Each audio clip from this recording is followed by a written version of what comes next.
Tim Pool. He's one of the members of America's deep roster of fair and balanced centrists, meaning he takes a right-wing source and a left-wing source, laughs at both of them, and then says something stupider and more right-wing than the right-wing source even had in the first place. Big Timmy also considers himself a bit of a rocker, a bit of a punk, a sentiment that's as accurate as saying, Dim Tool has a full head of hair and definitely does not hide it under his one beanie. That thing must smell like Gigi Allen's gooch. I can't. Please, Tim? It's new hat time.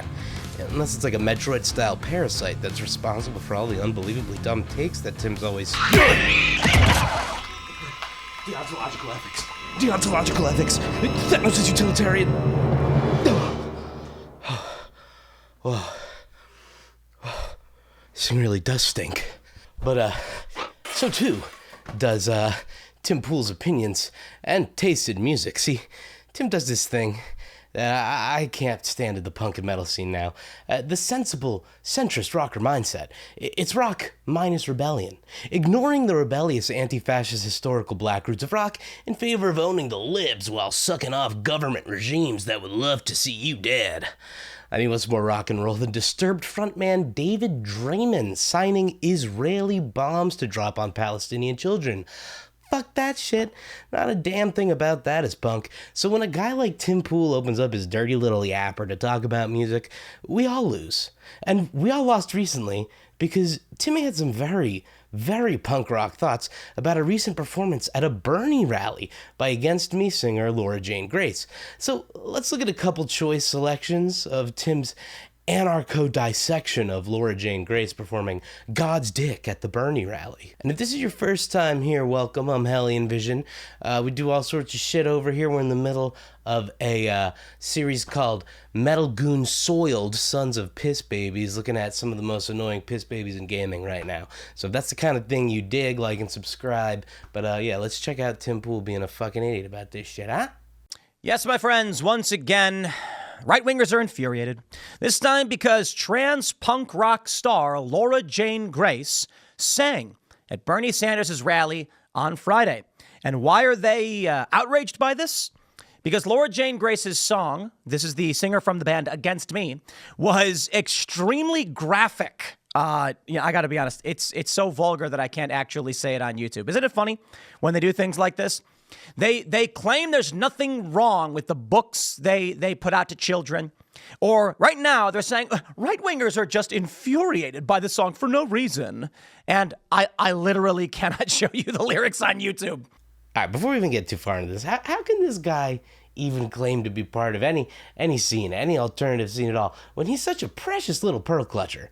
The song that he's talking about is called Your God, God's Dick. It's about feeling like you're getting fucked over by the conservative interpretation of God. And don't act like this is the first punk song that dared to use vulgarities. Not to mention, they're used in the service of a message in this case. It's not just some like Blink-182 song about fucking dads because it says you to say that. You know, it makes you look so lame, Tim. You're the least rock and roll dude who ever existed. But let's keep going.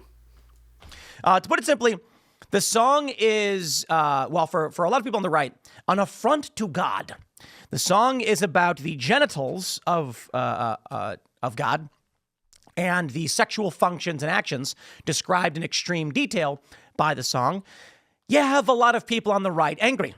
But oh boy, I'm so excited for this controversy because, I would consider myself to be an OG fan of Against Me. Now, I know Laura Jane Grace's take on OG fans because I am an OG fan. OG, of course, for those that don't know, means original gangster.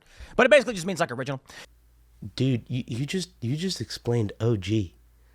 That's awesome. Holy shit. Holy fuck. How old is Tim Pool? He has to be 1,000 years old. That's crazy. All right, let's continue. So, yes, I've been listening to Against Me since I think Reinventing Axl Rose came out, which is the big album. I don't know that they've actually had as much success, Against Me, since then. I think technically they did when Laura Jane Grace, who used to go by the name Tom Gable, I'm pretty sure that's right, changed his name and transitioned, and then they saw a big bump. But this is it's an also very interesting story. So let me start from the beginning. Yeah, I was a teenager, punk rock, and man, the acoustic EP songs, Reinventing Axl Rose, talk about great music.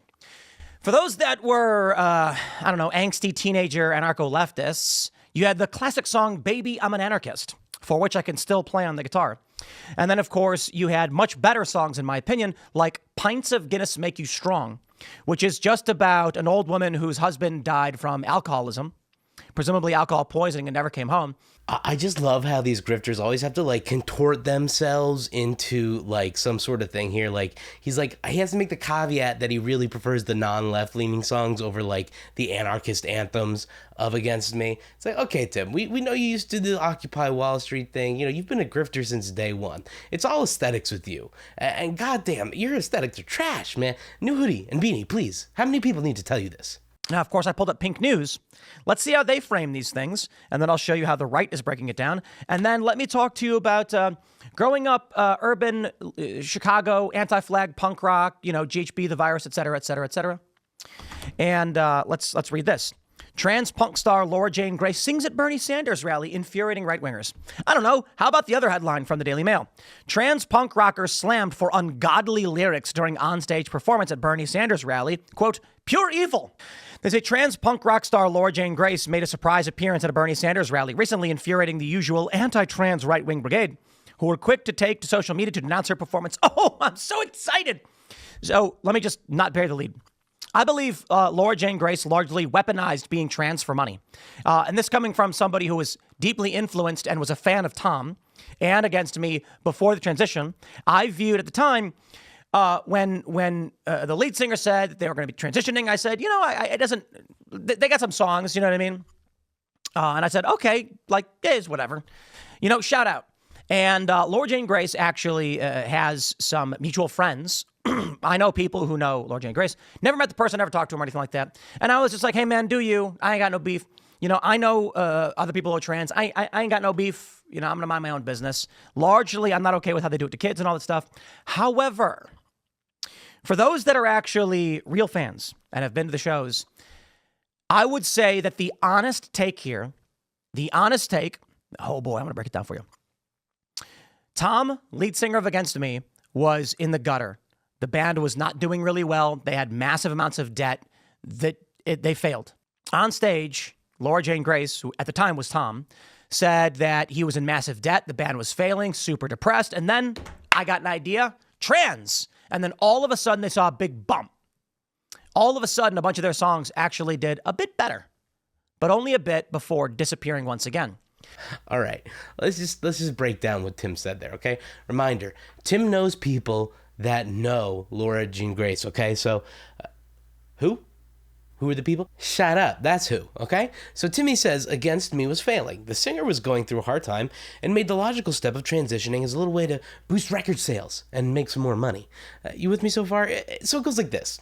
Laura Jean Grace went through and paid for countless doctor's appointments, hormone therapies, treatments, medications, any type of surgery, psychology, all that stuff. And the end result of all of that was an influx of funds from the woke left. Who specifically? Shut up, that's who. Now, if you don't have a beanie strangling the electric impulses being sent around your brain, you've probably reached the conclusion, Tim, that's fucking stupid. But Tim knows people who saw her say as much in concert in 2012, the year when his support for Against Me stopped. Who are these specific people? Shut up, that's who. God damn, you ask a lot of questions. We gotta get to the bottom of this, though. Let's see what Laura Jean Grace told the Rolling Stone. She says, I have no idea what the fuck he was talking about. He made up some moment about me being on stage in Chicago and confessing or something like that.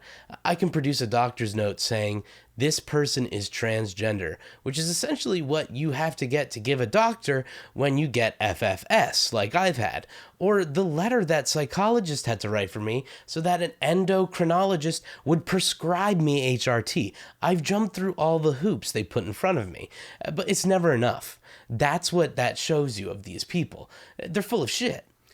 Grace also shared screenshots of messages Poole sent to her in 2016, and they read, "Your music was a huge influence on me in my skateboarding anarcho youth phase. I used to cover Against Me, busking in the Chicago subway. I'd love to help in any way. Stoked to read your book, Tranny, Confessions of Punk Rock's Most Infamous Anarchist Sellout." This is despite Poole's claims that his fandom of Grace and her work ended when she transitioned in 2012. "I'm a huge fan of Laura's earlier work," Poole wrote to Rolling Stone in response. "My disappointment with Grace is the shock attempt at getting attention by being vulgar. Regardless, I will still play and sing Grace's work. Though, as I get older, I can see sometimes the younger Grace's lyrics were naive. I do find it beautifully ironic to see Grace perform at a rally for prominent Democrats."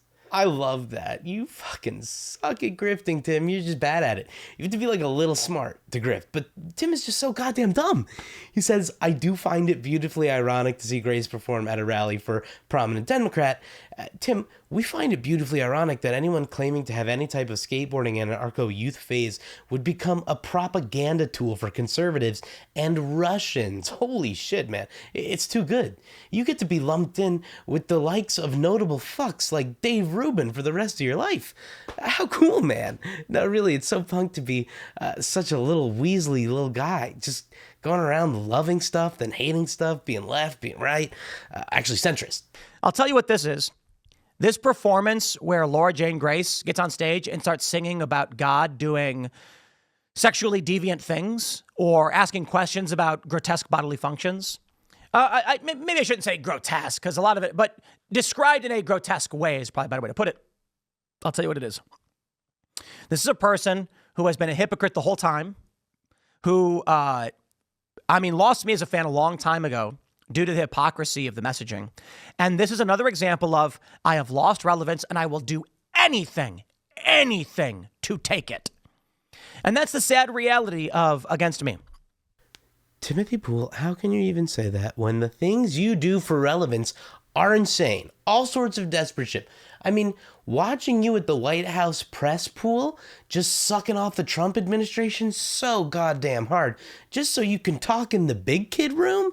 All right, let's get to it. We have an individual in our new media seat today. His name is Tim Poole. He's a political commentator and a media entrepreneur with millions of followers, a very big platform. Currently hosts Timcast IRL, a daily news and discussions show, and The Culture War, a weekly podcast exploring cultural and political issues. His programs feature in-depth conversations on topics such as free speech, censorship, identity politics, and societal change, often engaging with a diverse range of guests. He's in Washington today because we are also hosting a local media row across the street in the Eisenhower building, which is a testament to our commitment to bring new voices into the White House to cover the president and this administration. So, Tim, why don't you kick us off today? Yes. Many of the news organizations that are represented in this room have marched in lockstep on false narratives, such as the Very Fine People hoax, the Covington smear, and now what's being called the Maryland Man hoax, where an MS-13 gang member adjudicated by two different judges, I believe, is just simply being referred to as a Maryland Man over and over again. Now, in an effort from the White House to expand access to new companies, you've created this new media seat.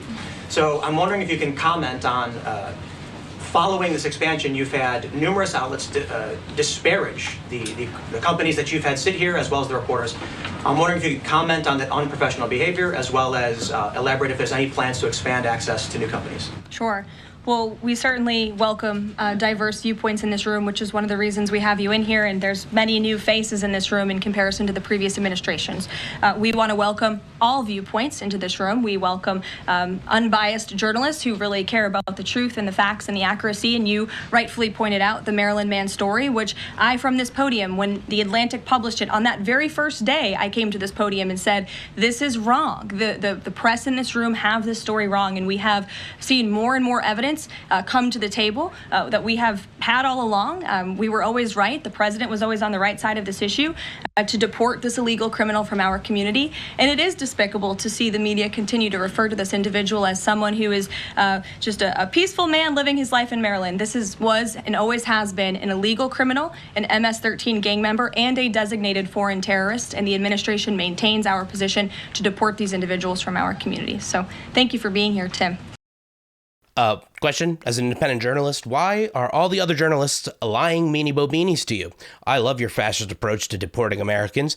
Do you mayhaps need a professional ball tickler while you do your human rights violations? Habeas corpus, am I right, guys? Let me read a little bit of the news for you, and then I'll back up everything I'm saying, because this is a band that I listened to when I was a teenager.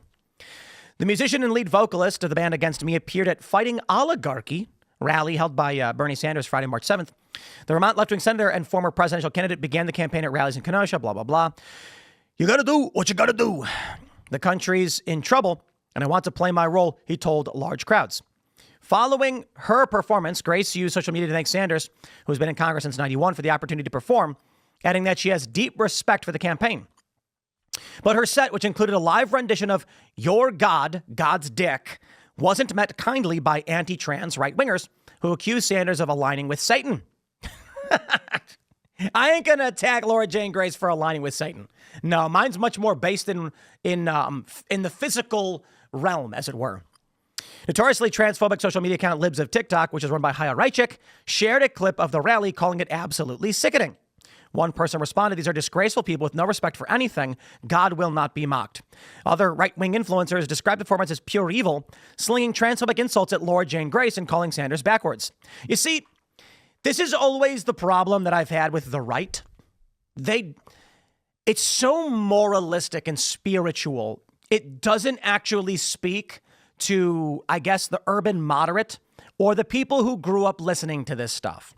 That is to say, there are, by all means, do your thing. But from where I come from, when I see a bunch of people saying, like, "Ich can't, you've offended God," I'm like, okay, well, I get it. Like, I believe in God, whatever. But that ain't it. It's so surface level to say these things that it just doesn't really get at it. Okay, wait, that's absolutely true. Right-wing religious fervor isn't typically based in reality, and it isn't in this case either. All right, let's brace ourselves for a very stupid impact. I'm sure it's going to happen. Tom, the lead singer who is now Laura Jane Grace, and I'm doing that not to disrespect Laura Jane Grace, but because there are stories where Tom speaks in the first and third person and says of himself, him, and these things, so just bear with me. And so Tom at the time was saying that there are no OG fans. Nobody came to any of the original shows. Nobody actually came to any of the music. And I'm going to say this. I was like 14 years old. You know what I mean? I was 11 or 12 when at the release of the first few the first acoustic album, I think it was. And so, sure, fine, take that. But with Reinventing Axl Rose, when it actually was able to reach my ears, my friends and I at 16 were blasting the album on repeat all day, every day. I could play every song off the album, and I still can. Do I have any picks on me? I'm not actually going to play the song, but I can prove it, you hippie leftists who are claiming I do. I can prove it. Here we go. Okay. Anybody who knows what that song is, you know exactly what song I was playing. So, and you only needed those first little bits. So we grew up listening to this, and then there was the Disco Before the Breakdown EP.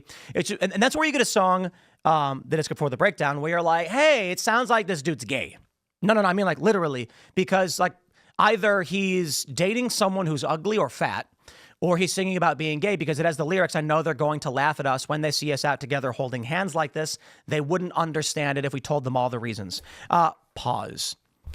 So here's the thing about Laura Jane Grace. Laura Jane Grace is a biological male married to a female and has only married females as far as I know. And so a lot of people call into question right away being like, so this person's got gender dysphoria, wants to be a woman, wrote lyrics about wanting to be a woman, but marries women. So transbian. Literally, that's what they call it. They call it transbian. So let me pull up this. What do we have here? Who is Laura Jane Grace? Well, that's Laura Jane Grace right there. That is a little cropped a little bit from Riot Fest. They've had very minimal success. So let's start here. It's possible, whatever. I mean, some people are gender dysphoric and trans, lesbian, whatever that is. I don't know. So I know people who have been to shows for Against Me. And they have a song called Tonight We're Going to Give It 35%. And that is, I can't remember which album it's off of, but I used to play it all the time. I'm pretty sure I can still play. It's only 4 chords anyway.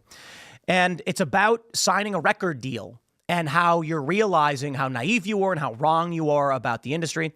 Because these are like young punk rock people, and I'm not going to speak to the true like mentality of Laura Jane Grace at the time, but they're very much like, the machine is busted and capitalism is bad and we're anarchists, baby, throw a brick, woo! And then it's like, what? We're going to get signed to a major record deal and get $1 million? Let's go! And that's when I was like, hypocrites. What's wrong with making a little money, Tim? I'm sure they were more confident about where their money was coming from than you've been about all your sources of funds, right? And so for me, growing up, being a teenager and hearing all these songs, I was like, I get it, I guess. It's like you want to be angsty and rebellious until the man comes and says, we got money for you. Then you say, I'm on my knees in a bathroom praying to a God I don't even believe in. Please don't let me screw this up. Oh yeah, that deal you're getting, that money's going to be so sweet. And I'm just like, I get it. I get what people are. So after this, they had Reinventing Axl Rose, which had moderate success. And like in the core, I guess in like the core audience space for punk, it was a big deal. But in the mainstream side of things, not really. There was a certain point where Laura Jane Grace was on stage in Chicago at a show, basically saying that he was super depressed, record sales were in the gutter, the band was failing, they owed like $1 million in debt, and this is what just I've heard from a bunch of fans. Because my friends, from Chicago are basically like, dude, we were there. Basically, dude was saying that going trans was like a desperate bid to save the band. Now, I actually had friends at that same show in 2012, and they said that Laura Jean Grace said nothing of transitioning and actually said black beanies are forever out of style. So who's right? Me or Tim? We have the same level of confirmable factual information backing us up. But I'm going to go a step further and say, guys, trust me. And then a lot of people are like, surprise, surprise, the trans woman is married to a woman.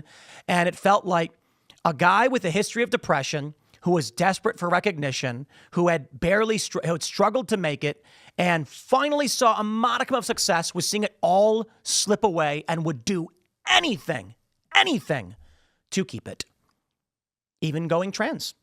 Now, I'm not saying that's true, but from what I've heard from fans is that their attitude is, dude all but admitted it, that they were in the gutter. Then after going trans, there was a slight bump. Some of the most viewed YouTube songs, I think literally their most viewed songs are after the going trans thing happened, and then they quickly disappeared. Here we are once again. Here's my criticism. Certainly the lyrics are disgusting. Obviously the song is disgusting. That was played at the Bernie rally, but I don't think Laura Jane Grace, Against Me or whatever, performed this song because they hate God and will mock God. They did it because they are depressed, have been depressed their whole life, his whole life, her, whatever, and desperately needs attention and is thus getting it now, some like nearly 20 years after the release of the first album with minimal to no success. And it is sad. And that is what they've become. In the pathetic desperation, the please, please look at me desperation. You could have had an epic cult classic album and gone down in history. Instead, you said, please, I'm so desperate for you to look at my face. I will do literally anything, including singing disgusting lyrics about God's genitals and the functions thereof for sexual reproduction. And that is, my friends, sad. Look, we don't need to go on. The fact of the matter is, Tim Pool has nothing of value to say ever. His whole fantasy that he imagined up here is that there's some trans grift that you can make money off of to sell more records by becoming one of the most hated minorities in America. Like that, yeah, that's definitely what's going on here. Paying tons of money to doctors to get treatment and therapy. Yeah, that's definitely an economical sort of thing that's going on there. You're very smart for figuring that out. But I guess since he knows some people who saw this happening and he could play a few of the songs on the guitar, we got to believe him on that. I mean, that's journalism right there. The man just journaled. But look, when it comes to Tim Pool, I would expect nothing less than absolute waste when information regularly goes to die in Tim's pool of shit. There's a place where thugs go to die. Under the safety of the beating's watchful eye.